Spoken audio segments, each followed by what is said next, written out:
एकीकडे संत्रा पीक घेताना शेतकऱ्यांना खूप अडचणींना सामोरे जावं लागतं. ज्या अडचणी आता सगळ्यांना अवगत आहेच, परंतु या अडचणींना मात करून आपण पांढुर्णा येथील आपले सदन कास्तकार प्रगतशील शेतकरी श्री तुकारामजी बालपांडे यांच्या शेतात आपण सध्याला आलेलो आहोत. आणि आपण संत्रा पीक घेताना नेमकं त्यांचा अनुभव काय होता, किसान कन्सल्टन्सी सोबत जुळल्यानंतर त्यांचा अनुभव काय होता, ते आपण या व्हिडिओ मार्फत पूर्ण जाणून घेऊया. तर नमस्कार शेतकरी मित्रांनो, मी Aniket Taywale, Kisan consultancy and soil testing private limited Morshi. तर शेतकरी मित्रांनो, आपण त्या शेतामध्ये आहे जे शेतकरी आपल्यासोबत मागील जवळपास एका वर्षापासून जुळलेले आहेत. हे आपलं दुसरं वर्ष इथे आहे ट्रीटमेंटचं. तर आपण थेट सरांशी आपण संवाद साधूया. नमस्कार सर. नमस्कार जी. आपला संपूर्ण परिचय सर. माझं नाव तुकाराम सीतारामजी बालपांडे, पांढुर्णा. बर सर, जे आता तुम्ही संत्रा पीक घेऊन राहिले, हा. आता ज्या शेतामध्ये आपण बसलेलो आहोत, तर हे संपूर्ण किती झाड आहेत सर? हे ह्या पट्ट्यामध्ये 500 आहे आणि वरच्या पट्ट्यामध्ये 700 झाड आहे. अच्छा, म्हणजे जवळपास इथे 1200 झाड आपण इथे सध्या घेता. सध्या बर, किती वर्षाचे झाड आहेत हे सध्याला? हे माझे झाड आहे कमीत कमी समजा 15 वर्षाचे आहे. बर, आणि ते पण त्यांना तर 25 वर्ष वर झाले काही. म्हणजे जे 500 आपल्याकडे आहे हो ते खोडवा तो हो. किती वर्षाचा आहे तो सध्या? 25 वर्ष. तो 25 वर्षाचा आहे. आणि हे जे 700 आहे हे 15 वर्ष. ते 15 वर्षाचे झाड आहे. हो. बर, आणि म्हणजे सर आज तुम्ही संत्रा खूप वर्षापासून करत आहेत, म्हणजे आज 25 वर्षाचे झाड तुमच्याकडे आहे. हो, माझ्या म्हणजे आज तुमचं वडिलापासून चालू आहे. तर मग हे संत्रा पीक घेताना नेमका तुम्हाला काय अडचणी जाणवत होत्या सर आजीला अडचणी अशा होत होत्या की आम्ही अगोदर आमच्या वडिलाच्या वेळेपासून किंवा आम्ही ट्रीटमेंटच्या वेळेच्या पहिले बरोबर आम्ही फक्त दुसरं कोणी खत वापरायचं नाही, हेच DAP NPK हेच खत वापरायचे. दुसरे खत आम्हाला कोणी मार्गदर्शन करणारं नव्हतं. बरोबर. आणि त्याच्याशिवाय जे ट्रीटमेंट आहे, फवारणी वगैरे चालू आहे. बरोबर. आणि त्यावर अगोदर आमची झाडाची कंडिशन हर वर्षी खराबच राहायची. बरं. आता जेव्हापासून आमचं ट्रीटमेंट चालू आहे, बरं, कमीत कमी 13-14 महिने झाले समजा. 12 महिने. तर तेव्हापासून आमच्या झाडाची क्वालिटी पण सुधारली. संत्र्याचं यावर्षी पीक पण भरपूर आला आहे. बर. आणि सर, एक महत्वाचा प्रश्न हा पण होता की आज तुम्ही जसं तुम्ही सांगितलं की 25 वर्षापासून तुम्ही पीक घेऊन राहिले. गौरव तायवाडे सर जे आहेत ऍक्च्युली किसान कन्सल्टन्सी, तर त्यांच्यासोबत नेमकी तुम्ही कधी जुळलात आणि नेमकं त्या जुळण्यामागचं कारण काय होतं? जुळाचं कारण म्हणजे माझे एक भाचे आहे. बर. रवीजी कोरडे. त्यांच्याकडे ते कार्य करत होते मार्गदर्शनाचं. मग त्यांच्यामुळे हे आमच्या संपर्कात आले, माझ्या मुलाच्या माझ्या. त्यावेळेपासून आम्ही त्याचे औषधं वगैरे, फवारणी वगैरे, खत ते सांगते त्याचप्रमाणे आम्ही वापरत गेलो आहे. बरोबर. आणि त्यांना त्याच्यापासून आम्हाला फायदाच झाला आहे. हा, म्हणजे साधारणतः सर मला एक सांगा, जसं आता समजून चला आपल्याला 1 वर्ष 1.25 वर्ष होऊन राहिलं, याच्या आधीचा तुमचा अनुभव कसा होता? म्हणजे इथे आता सध्याच्या कंडिशनला आपण बघतोय, आज आपली इथे तोड चालू आहे, बरोबर. तर साधारणतः आता सध्याच्या कंडिशनला तुम्हाला काय वाटतं, इथे आपण किती माल असू शकतो सध्याच्या कंडिशनला या टोटल 1200 झाडांमध्ये? हे जे आहे आमच्या शेतामध्ये, बरोबर, 1200 झाडं आहे आमच्याकडे. मग याच्यात काही वरच्या साईडला काही खन्या आहे. बरं. 300-350 झाडाच्या काही खन्या आहे. हा, म्हणजे आम्ही पण आता सभोवताल जेव्हा आपण पूर्ण बाग फिरलो, तिथे आढळलं की काही झाडं 1 वर्षाचे, 2 छोटे छोटे म्हणजे काही वारले, त्यामुळे खन्या झाल्या. काही 900 झाडं समजा हे आहे. म्हणजे जे फळं येते झाड आहे ते 900 आहे आमच्याकडे. तरी सर साधारणतः आता ऍव्हरेजली माल तुम्हाला काय वाटतं की किती इथे माल निघू शकतो? आज तोड चालू झालेली आहे. आज तोड चालू झाली आहे. आमचा एक अंदाज आहे की त्यात 100-110 टन माल निघू शकतो.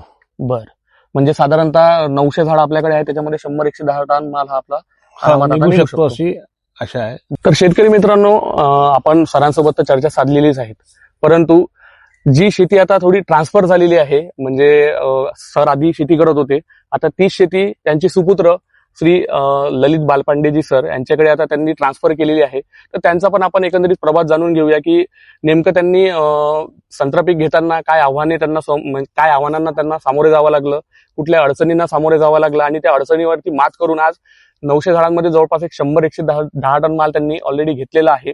तर त्यांची पण एकंदरीत आपण प्रवास जाणून घेऊया. नमस्कार सर. नमस्कार साहेब. सर, जसं सरांनी सांगितलं किंवा आता आपल्याला माहिती पण आहे की आपण शेती आता तुमच्याकडे सरांनी दिलेली आहे. हो. तर या आधी वगैरे तुमचा प्रवास काय होता? मग म्हणजे शेतीच्या आधी तुम्ही काय करत होते? शेतीच्या अगोदर मी ट्रान्सपोर्ट लाईनला जुळलो होतो. अच्छा. हा. मी सलग 5 वर्षापासून ट्रान्सपोर्ट मध्ये होतो, म्हणजे टँकर वगैरेचं काम होतं बरोबर. माझं. हा हा. पण कुणा कारणास्तव मागच्या 1 वर्षा अगोदर, म्हणजे समजून चला आजपासून 13-14 महिन्या अगोदर, बरोबर. 14 महिन्या अगोदर जो पावसाळा आपला समाप्ती झाली, हा बरोबर. त्या समाप्तीमध्ये इथं परिस्थिती अशी झाली का फक्त झाडाला 1 फूट अर्धा फूट असे पानं वरती शेंड्यावर होते. बरोबर. त्यामुळे सर्व माइंड डिस्टर्ब झालं. हा हा. जे आपण फायटोप्थोरा वगैरे म्हणतो, मला बरोबर. तिथं नॉलेज त्या टायमाला नाही होतं. हा हा. फक्त असं वाटतंय का कोण्या का झालं डिटावला बगीचा, हा, जे जनरल गावठी भाषा बरोबर, म्हणतो आपण, हा. कोणाची डीट लागली, नजर लागली. लागली, बगीचा खराब झाला आपला. मग बगीचा खराब झाला तर मी माझी ट्रान्सपोर्ट लाईन होती तिकडे. हा. मग बाबाचं मूड शेतात यायचं होत नाही होतं. हा मग बाबा सलग 4-4, 5-5 दिवस शेतात नाही यायचे. हा हा. मग प्रॉब्लेम का झाली नेमकी, मग आपण नेमकं करून का राहिलो. अगोदर असं होय, आपल्याला कोणा दुकानात गेलो आपण, जसं आपण फार्मसीमध्ये गेलो, मेडिकलला म्हणतो का मला उलटीसारखं वाटून झालं, बरोबर. मेडिकलला आपल्याला एक गोळी द्यायची, आपण घरी जाऊन खायचं, झोपायचं. आपल्याला बरोबर. ते काही मालूम नाही केव्हा त्याच्यात खायचे, काय केव्हा आहे, काय खायचे, नाही. काही आपल्याला बरोबर. मालूम होतं नाही. सलग इतक्या वर्षापासून आपण ते तेच सर्व करत करत आलो. आलो. त्याचे काही परिणाम, दुष्परिणाम ते आपल्या झाडावर होत गेले. बरोबर. मागच्या वर्षी आपला बाग मिरूकची काही फसल होती नाही, पुढे बरं. झाडं खाली होती आपल्याजवळ. बरं. आंब्याच्या टायमाला जी आपली तुराटीची काडी राहते आपली, त्या प्रकारचे झाडं होऊन गेलते. अच्छा. हे झाड त्या हे झाडं त्या टायमात होते. अच्छा. म्हणजे इथं जर तुम्ही उभे राहा, झाडा खालता पण राहा, ऊन. तर सरळ ऊन तुमच्या अंगावर, जे आज आपण सावलीत बसलो आहोत, ते ऊन हा, हा. लागायची. बरोबर. मग यायचे मित्र आहे काही. हा. मग काही मित्र असे होते, मीनं हे मारली दवाई, हा. तुम्ही तेच. हे मार. बरोबर. आमच्या पांडुरंगामधी जनरल असे तुम्हाला 70-80% कास्तकार मिळतात जे फक्त सोलोमन मारते. बरोबर. त्याचे फायदे तुम्हाला मालूम नाही, नाही. नुकसान मालूम नाही, केव्हा मारली पाहिजे ते पण मालूम मालूम नाही. नाही. बरोबर. त्याच्यात आम्ही पण होतो. हा. म्हणजे आम्हाला जर कोणी सांगितली का मीनं बगीच्याला सोलोमन मारली, बगीचा फुटला, तर आम्ही पण मारलंच पाहिजे. सोलोमनच मारायचे. बरोबर. त्याचे काही फायदे आपल्याला मालूम नाही. नाही. मग मागच्या वर्षीपासून परिस्थिती एकदम अशी खराब आली का जो वरच्या बगीचा आहे आपला, तो हा, आपण तो. काढायचे प्रयत्नात होतो का आपल्याला ह्या बगीचा काढून फेकायचा. फेकायचं आहे. तो काढून फेकायचा, आपल्याला नवी प्लांटेशन करायची आहे. मग आमची बाबाची आणि माझी अशी सलाह झाली का म्हणलं आपण जर ह्या वर्षी बगीचा काढला ह्या, तर आपल्याला सलग 2-3 वर्ष काही उत्पन्न भेटायचं नाही. नाही. बरोबर. तर मग आपण म्हणे ह्या लाईनीमध्ये झाडं लावू किंवा ह्या लाईनीमध्ये झाडं लावू, तर आपल्याला ज्ञान देणारे भरपूर जण, बरोबर. कोणी म्हणायची इथं लाव, कोणी म्हणायची तिथे तिथं लाव, लाव. कोणी म्हणायची तिथं लाव. मग आम्ही कच्च्या दिमागाने आपल्या फक्त क्रॉसमध्ये ते वरचे प्लांटेशन केलं. केलं. हा. तर तो प्लांटेशन करून तो प्लॉट पण खराब होऊन गेला मागच्या वर्षी. म्हणजे पूर्ण. लहान पण खराब झाले, मोठे पण खराब झाले. आपण ज्या प्लॉटमध्ये बसला ते ते पण खराब झाले. मग प्लॉट खराब. मग आमचे एक आतूभाऊ आहे, रवी भाऊ कोरडे, अच्छा. हा. ज्यांच्याबद्दल आपण मागं जी कार्यशाळा आयोजित बरोबर. झाली होती तिथं. तिथेच झाली होती. बरोबर. तर रवी भाऊचे आणि आमचे संबंध खूप जवळचे असल्यासारखेच आहे. तर रवी भाऊच्या बागेत पण मी जायचो अगोदर. दर गुरुवारी आमची तिथं बैठक राहते मंदिरामध्ये. हा. तर मग मी रवी भाऊला विचारलं का दादा म्हणलं बगीचा तुमच्या जवळ पण आहे, आमच्या जवळ पण आम्ही जे उत्पन्न तुम्ही घेऊन राहिले ते आम्ही नाही घेऊ शकून राहिलो, तर त्याच्या मागे नेमकं कारण काय.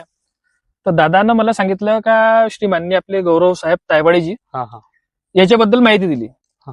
तर साहेबासोबत कॉन्टॅक्ट केल्यानंतर पण महिनाभर मी ह्या कन्फ्युजन मध्ये होतो का मी सामोर याच्यात जाऊ का नाही नाही जाऊ. जाऊ. बरोबर. एक संभ्रम मनामध्ये एक होता की- संभ्रम होता मनात का आपण जसे 100 लोक ऐकून राहिलो का बा ते फलाना माणूस येते, दवाई विकून जाते, फायदा होते नाही होत काही मालूम नाही. तर तरी पण मग मी आमच्या म्हणजे माझ्या वडिलांसोबत आणि माझा क्रॉस झाला त्या गोष्टीसाठी. हा. तर मग माझ्या वडील म्हणे तुला जे आवडते तू कर, कर. बरोबर. पण मी काही त्याच्यात लक्ष देत नाही. तर मी म्हटलं की तुम्ही लक्ष नको द्या, फक्त मार्गदर्शन करा. व्यवस्थापन माझ्या जितकं होईल मी करतो. बरोबर. तर माझी मी ट्रान्सपोर्टची लाईन सोडून मी शेतीमध्ये मागच्या आले. वर्षीपासून शेतीमध्ये आलो. बरोबर. तर शेती म्हणजे असे समजा काही शून्यपासून जो प्रवास आपण हा, चालू चालू करतो केला. कास्तकार, त्या प्रयत्नातून आम्ही डबल वरता आलो. आले. बरोबर. कारण झाड जी होते हे काढून फेकण्याच्या परिस्थितीमध्ये होते आणि भरपूर लोक काढून पण फेकून राहिले. बरोबर. तर अशा परिस्थितीतून आपण हे बाग वर्षभरात तयार केली साहेबाच्या मार्गदर्शनात. सर, आणखीन एक महत्वाचा प्रश्न हा पण आहे की आपला जो बाग आहे हा बायपास रोड टच बाग आहे. हो. तर जे आधी तुमचे मित्रमंडळी असेल, हो. काही तुमचे गावकरी मंडळी आहे, तर त्यांच्या प्रतिक्रिया काय येतात सर सध्याला आता मग? एक तर सर्वात अगोदर सर्वजण मला म्हणायचे तुला शेतीतले काही नॉलेज आहे नाही. बरोबर. हा. त्याची गोष्ट 110% खरी खरी होती. होती, नॉलेज बरोबर. मला होती नाही, कारण मी माझी लाईन वेगळी होती. वेगळी होती. शिक्षण झाल्यानंतर माझ्या फॅमिलीला पण मालूम आहे, माझ्या वडिलाला पण मालूम आहे. मी साहेबाला पण सांगितलं का शिक्षणानंतर मी कास्तकारीत इंटरेस्ट होता नाही. मी असा माणूस होतो का मी जर जुते घालून आलो हा. तर मी रोडावर राहायचो, आतमध्ये खालता आतमध्ये नाही उतरायचो. आणि माझी पूर्ण मानसिकता होती का मला जीवनात कास्तकारी नाही करायची. करायची. आपल्याला म्हणजे हे पाय खराब करण्याला काम नाही करायचं. हा. बरोबर. मग त्याच्यानंतर हे लोक आपल्याला म्हणायचे का तुला याच्यातलं काही समजत नाही. बाबाचे काही मित्र होते जे आज त्याच्या सपोर्टमध्ये आहे, आज पण सोबत आहे. त्यानं साथ दिला माझा का बरोबर. तू कर, त्यांनी प्रोत्साहन त्यानं दिलं. प्रोत्साहन दिला. आणि काही लोक हसायचे म्हणजे तू आता फवारणी करून आला, झाडावर तर काही गरज नाही फवारण्याची, झाडावर माल सुद्धा नाही, तरी तू काय फवारणी करून आला, म्हणजे तू पागल आहे, तू पैसा वेस्टेज करून करून राहिला. राहिला. म्हणजे तू ह्या लाईनीवर आहे का डुबून देशील, तू नॉलेज तर आहेच नाही, हा, हा. आणि उलटी सिधी सलाह ऐकशील आणि डुबून देशील. मग त्याच्यानंतर जसा तसा प्रयत्न करून साहेबांना हमखास गॅरंटी दिली का आपण बगीचा फोडू. बरोबर. त्या टायमात कंडिशन बागेची नाही होती का बगीचा फुटून करून. तर मी साहेबाला ते त्या टायमाला एक शब्द म्हटलं का साहेब बगीचा नाही बी फुटून आपल्याला तरी पण चालते, पण आपल्याला बाग बनवायचा, डेव्हलप करायचं. डेव्हलप करायचा. आपण यावर्षी उत्पन्न नाही घेऊ, सलग पुढच्या वर्षी घेऊ. तरी पण आपण जे मेहनत केली इथं ह्याच बागेमध्ये आपण 30 टनच्या जवळपास आंब्या घेतला. म्हणजे या जे 900 झाडामध्ये म्हणजे आज 110 टन इथे मृग पण, म्हणजे 100 ते 110 टन लगभग. मृग पण आहे हो. आणि 30 टन आपण आंब्या पण इथे घेतलेला आपण आहे. आंब्या पण घेतलाय त्याच्यामध्ये. आणि आंब्यामध्ये पण जे भरपूर गलन आजूबाजू आपल्या धुराला चिपकून झाली आहे, म्हणजे आपल्या शेताला चिपकून काही शेत आहे आजूबाजू, बरोबर. त्या शेतामध्ये 50-75% आंब्याचा माल गळलेला आला. आहे. हे प्रक्रिया आपल्यासोबत अगोदर व्हायची, माल लागायचा पण माल बरोबर. बरसातीमध्ये खालता यायचा. एक आपला सायमंद्राला प्लॉट आहे, त्याच्याबद्दल आपण नंतर बोलू. बरं. तर इथं पण आपण आंब्या भाराचे पण नियोजन घेतलं, तर आपल्या इथं मोठ्या मुश्किलने 10%च्या पण कम गलन होती इथे. हो. जितका माल आपला लागला होता तितका माल आपण हार्वेस्ट पण केला. म्हणजे जे आपलं उत्पन्न होतं तितका माल पहिले दरवर्षी राहायचा आपल्याजवळ 30-35 टन 40 टनचा लगभग आपण माल घेत होतो. मग कसं व्हायचं सर, आपण ह्या वर्षी मिरगाची फसल घेतली, समोरच्या वर्ष पूर्ण खाली, आंब्याची फसल घेतली वर्ष खाली. बरोबर. म्हणजे आपण 2 वर्ष खाली राहू तर 1 वर्ष आपली बाग फुटे. आपण ह्या नियोजनापर्यंत आतापर्यंत करत आलो. इतका म्हणजे माझ्या डोळ्यात होतं. पण ज्या वर्षी साहेबासोबत मागच्या वर्षी जुळलो मी, आंब्या पण घेतला आपण, मिरूक पण तुम्ही पाहून राहिले, परत आंब्या फुटला याच्यामध्ये, आणि तो आता पण सेट आहे सध्या. आणि त्याच्यानंतर जेव्हा ह्याच बागेची कंडिशन 15 दिवस अगोदर अशी होती का साईज नाही होता इथं, तर साईज साठी सर्वजण म्हणणं असं पडलं का इथं साईज वाढत नाही. सर्वजण म्हणे तुमच्या साईज तसाच राहील, निंबूसारखे राहील, काळे गोटे. व्यापारी यायचे 15 दिवस अगोदर, काले गोटे म्हणून असं चिडवायचे, काले गोटे की कोण पैसे देंगा. आज तुम्ही बागेत पाहात, आज साईज पण डेव्हलप आहे, क्वालिटी पण आहे, आणि आपल्याला असं वाटत आहे का माल आपल्या अपेक्षेपेक्षा जास्त निघाल. आणि अपेक्षेपेक्षा जास्त निघाला सोबत जी क्वालिटी तुम्हाला एक्सपेक्टेड होती, जी आशा तुमच्याकडून तुम्हाला होती की जे चांगल्या प्रकारची आपल्याला क्वालिटी इथे मिळेल, तर ती क्वालिटी पण आज संत्र्यामध्ये आपल्याला दिसत आहे. हो, आज आहे. मी साहेबाला म्हटलं आपल्या इथे साईज नाही आहे, तर साहेब मला हेच म्हणायचे आपला वेळ यायचा आहे. बरोबर. आपण आजपासून जर त्या कामासाठी लागू तर आपली जी पुढची रूपरेषा आहे ते फेल जाईल. बरोबर. साहेबाचं एकच नियोजन होतं अगोदरपासून का योग्य वेळेत योग्य टायमात आणि योग्य काम झालं पाहिजे. त्याच्यासाठी साहेबाला पण माहित आहे का आज कोणते कष्ट केले इथं मी साहेबांना प्रत्यक्ष पाहिलं आहे. मी फवारणी सुद्धा केली आहे इथं माझ्या हातानं. बरोबर. सर्वात मोठा प्रॉब्लेम लेबरचा. बरोबर. आज तुम्ही जर कास्तकारी करून आले तर तुम्हाला लेबरचा सपोर्ट मिळणार नाही. तुम्ही एक नवे कास्तकार आहे आणि जुने कास्तकार आहे. जुन्या कास्तकार आणि नव्या कास्तकार मी तोच फरक आहे. काही योग्य वेळी योग्य काम होत नाही, आणि जेव्हा आपल्याला काही काम करायचं आहे त्यावेळी माणसं मिळत नाही. बरोबर. तर सर, जेव्हा तुम्ही आज शेती करत आहात आणि तुम्ही आधी जसं सांगितलं की तुमचा व्यवसाय पण होता, तर जो व्यवसाय तुमची लागत होती आणि त्याच्यातून येणारं उत्पन्न असेल, किंवा आज जसं तुम्ही संत्रा पीक घेताय तर याला लागणारी लागत आणि याच्यातून येणारं उत्पन्न, यामध्ये काही तुम्हाला फरक वगैरे जाणवला काय? फरक म्हणजे जो आमचा व्यवसाय होता वॉटर टँकर सप्लायर्सचा होता. बरं. सन 82 पासून ते लाईन होती आमच्या वडिलाची. अच्छा. आजपर्यंत आम्ही पाण्याचा व्यवसाय करतोच. अच्छा. पण योग्य म्हणजे माझी दिशा जे वॉटर सप्लाय मध्ये गेली ते दुसरं कारण होतं का आपल्याला फक्त बसून पैसा कमवायचा, म्हणजे कष्ट करायचे नाही. पण ते देवाला मंजूर नाही होतं. मी भरपूर उत्पन्न चांगलं कमावलं गाड्या गोड्यामधून, आज पण कमवतो साहेबाच्या कृपेनं. आणि माझं बिझनेस होतं श्री साईराम वॉटर सप्लायर्स करून, आज पण आहे. त्याच्यानंतर मग आपण जे उत्पन्न अपेक्षित केलं होतं टँकरमध्ये, तितकं उत्पन्न त्याच्यापेक्षा जास्तच उत्पन्न मला इथून आज जमिनीमधून मिळून राहिलं. बरोबर. तो एका टायमात माझ्या कास्तकारीचा बिझनेस साईड बिझनेस टाईप होता आणि मेन बिझनेस टँकरचा होता. आज मी मेन बिझनेस कास्तकारी करून आहो आणि माझा सर्व कारोबार टँकरचा साईड बिझनेस टाईप मी चालवत आहो. बरोबर. म्हणजे जी माझी टीम आहे ते गाड्या घोड्याचं पाहिजे सर्व, आणि मी स्वतः इथं प्रत्यक्ष सारे काम करून राहिलो. म्हणजे प्रत्यक्ष कष्ट झाले किंवा प्रत्यक्ष फवारणी आहे किंवा प्रत्यक्ष लेबरवरती लक्ष देणे आहे, बाकीच्या सगळ्या गोष्टी करून घेणे आहे सर्व, तर त्यावरती स्पेशली तुम्हीच लक्ष देत आहात. आता सध्या 1 वर्षापासून साहेबासोबत जुळलो तर त्या प्रत्येक गोष्ट जी साहेबांनी सांगितली स्वतः मी माझ्या नजरेसमोर करून घेतो. बरोबर. किंवा मी स्वतः करून घेतो.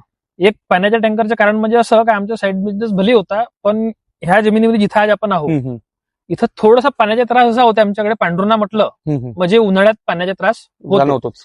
मग आपण कमी पाण्यामध्ये का करायचं, तर आपल्याला इथं पण आपण दुरून दुरून पाणी आणायचं.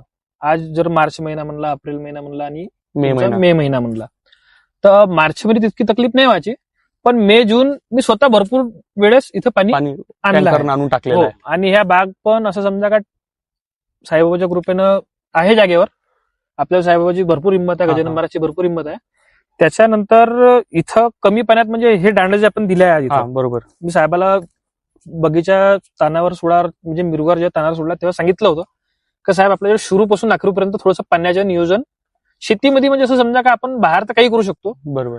कमी टायमात जर आपल्याला ऍडजस्टमेंट करायला लागलं पाण्याचे त्या हिशोबाने नियोजन करायचं. तर साहेब आपल्याला सांगायचे म्हणजे तुम्ही 3 दांड्यानं पाणी द्या म्हणे. तर मागच्या वर्षीपासून तर आतापर्यंत इथं 3 दांड्यानं आपण पाणी देऊन राहिलो. जर एमर्जन्सी आपल्याला टँकर बी टाका लागले तर एक एक दांड त्या टँकरचं पाणी आपलं कम लागते. बरोबर. तसं नियोजन आहे. आणि जे आपण अगोदर पैसे घेत होतो बगीच्याचे, तर मी छोटा होतो, माझ्या लक्षात आहे पहिला 5.5 लाख काही रुपयाचा विकला होता मिरुक बहार, आजपासून 15 वर्ष अगोदर. मग 1-2 वर्ष बाग नाही आला.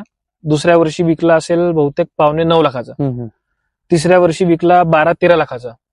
त्याच्यानंतर खाली राहिला आणखी 1-2 वर्ष, मग 18.25 लाख रुपयाचा विकला. मग आणखी 2-3 वर्ष खाली राहिला, तर मागच्या 2 वर्ष अगोदर 22.5 लाखाचा विकला. अजून मागच्या वर्षी खाली राहिला, मग साहेबासोबत जुळलो आपण. आता यावर्षी बाग चांगले पैसे देऊन गेला. म्हणजे जो आंब्याची आपली झाली फसल होती, तिला आंब्याला पण भाव चांगला मिळाला आपल्याला. 10-10.5 लाख रुपये लगभग आपल्याला आंब्याचे झाले. तर ते सर्व आपले जर आपण आंब्याचे नियोजन मध्ये पण टाकले तरी पण आपले मिरगाचे 125 टन 100 टन जो बी माल निघन तो पैसा आपला शिल्लक राहिलेला आहे. म्हणजे जो आपला आंब्याचा जो आपल्याला आलेली होती फसल, त्याचं जे उत्पन्न आहे त्याच्या उत्पन्नामध्ये आपला संपूर्ण खर्च हा निघून गेला. आणि जे आपल्याकडे आता सध्याच्या कंडिशनला मृग बहाराचं जे उत्पन्न आहे तर ते आपले एक शिल्लक म्हणून सध्याच्या कंडिशनला आपल्याकडे जमा. हो बिलकुल बरोबर. फक्त आपल्याला एकच त्रास होते का साहेबासोबत जुळल्यामुळं कष्ट भरपूर करायला लागते. कष्ट म्हणजे याच्यासाठी करायला लागते का साहेबाचा परफेक्ट ह्या टायमात हे काम झालं पाहिजे. बरोबर आहे.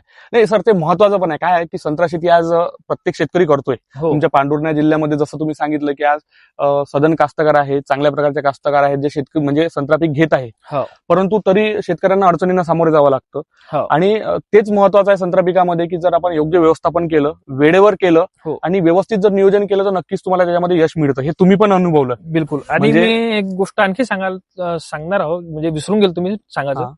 ह्या बागेत जिथे आपण बसलो आहोत, ह्या बाग फरवरी किती पण माल असो किंवा नसो, फरवरी एंडिंग पर्यंत ह्या बागेतला माल अपरंग खालतं टपकून जाईल. जर तुम्ही नाही तोडला तर झाड म्हणजे मी स्वतः सोडून देतो. आज आपण 25-26 मार्चच्या लगभग 2026 आहे आजची, 26 मार्च. तरी पण मालामध्ये ग्रीनरी इतकी आहे का अजून ह्या माल 10 ते 15 दिवस आरामात टिकतो, थांबू शकते. तो एक फायदा आपल्याला जाणवला. अगोदर आम्ही 20 आखरी जर करार बगीचाच्या द्यायच्या लागून फक्त फरवरी आखरी किंवा 15 मार्च एंडिंग. बरोबर. तर सर, एकंदरीत आपण चर्चा केली आहे. तर एक माझा हा पण प्रश्न होता की जे आज बाकी शेतकरी आहे तर त्यांना तुम्ही नक्की काय सांगू शकाल, जे शेतकऱ्यांना संत्रा पीक घेताना अडचणींना सामोरे जावं लागतं, तर त्यांना नेमकं तुम्ही काय सांगाल? माझे जे शेतीमध्ये हे उत्पन्न दिसून राहिलं आहे, हे निघून राहिलं आहे, त्याच्या हिशोबानं मी सगळ्या माझ्या मित्रांना सांगतो की हे जे आपण करून राहिलो आहे माझ्या शेतामध्ये, बरोबर, याच्यानं मला भरपूर लाभ झालेला आहे. आणि वेळेवर आपलं फवारणी करा, वेळेवर पाणी द्या, किंवा वेळेवर नाही केलं तर आपल्याला त्रास होतो. बरोबर. आणि माझा मुलगा ललित बालपांडे जसा आहे की तो गौरव साहेबाकडून पूर्ण ट्रीटमेंट करून राहिला यावेळेस, आणि त्यांच्यामुळे मला पण भरपूर फायदा दिसून राहिला. यावेळेस माझ्या झाडाची कंडिशन अशी राहायची नाही म्हणजे मागचे पूर्ण वर्ष जेवढे मागे गेले तेवढे. या वर्षी ट्रीटमेंट आहे तेव्हा मला तेव्हापासून काही त्रास वाटून नाही राहिला आणि उत्पन्न पण भरपूर आहे. बरं. तर शेतकरी मित्रांनो, एकंदरीत सांगायचं झालं तर संत्रा पीक घेताना जर आपण योग्य व्यवस्थापन केलं, ज्यामध्ये आपण योग्य व्यवस्थापनामध्ये माती परीक्षण झालं, त्यानंतर पाण्याचं व्यवस्थित नियोजन झालं, खतांचं नियोजन आहे, बाकी फवारणी नियोजन आहे, ज्या संत्र्याला लागणाऱ्या छोट्या मोठ्या गोष्टी असतात त्याबाबत जर तुम्ही योग्य व्यवस्थापन केलं तर नक्कीच आपण आपल्या संत्रा बागेमध्ये यशस्वी होऊ शकता. आणि शेतकरी मित्रांनो, संत्रा झाडाची हीच पॉवर आहे की जवळपास आज आपण या शेतामध्ये जिथे बसलेलो आहोत, इथे आज जसं सरांनी सांगितलं 900 झाडांच्या जवळपास आज येथे झाडं आहेत. आणि या 900 झाडांमध्ये जवळपास एक 100 ते 110 टन माल आहे. आणि साधारणतः ज्या भावामध्ये इथे बाग आपण हा दिलेला आहे. तर जवळपास इथे आज आपण 90 लाख रुपयाचं उत्पन्न आपण इथे घेतलेलं आहे आणि 90 लाख रुपये आपल्याला मृग बहाराचे आणि जवळपास 10 लाख रुपये आंबिया बहाराचे, म्हणजे जवळपास एक कोटी रुपयाच्या जवळपास आपण हा पूर्ण शेतामध्ये आजपर्यंत उत्पन्न या वर्षीला घेतलेलं आहे. तर शेतकरी मित्रांनो, संत्रा झाडांची हीच पॉवर आहे की एक झाड तुम्हाला सध्याच्या कंडिशनला 10,000 ते 11,000 रुपयाचं उत्पन्न देत आहे. असं कुठलं झाड आहे की जे, किंवा असं कुठलं पीक आहे का की जिथे आपण 10,000 रुपये ते 11,000 रुपये प्रति झाडाप्रमाणे आपल्याला उत्पन्न मिळतंय, ज्या झाडामागे जवळपास 500-600 रुपये मोठा मोठी खर्च झालेला असेल आणि त्या खर्चामागे तुम्हाला जवळपास 10,000 11,000 प्रति झाड उत्पन्न मिळते. तर हीच पॉवर आहे संत्रा झाडाची. आणि म्हणूनच पुन्हा शेतकरी मित्रांनो, कडकडीची विनंती आहे, संत्रा पीक हे घेताना योग्य व्यवस्थापन करा, योग्य नियोजन करा आणि योग्य नियोजन करून नक्की आपण आपल्या शेतीमध्ये यशस्वी व्हा. तर शेतकरी मित्रांनो, अशाच प्रकारच्या शेतीविषयक, मातीविषयक, संत्राविषयक सक्सेस व्हिडिओज पाहण्याकरता आपल्या युट्यूब चॅनलला लाईक करा, शेअर करा, सबस्क्राईब करा. धन्यवाद. धन्यवाद.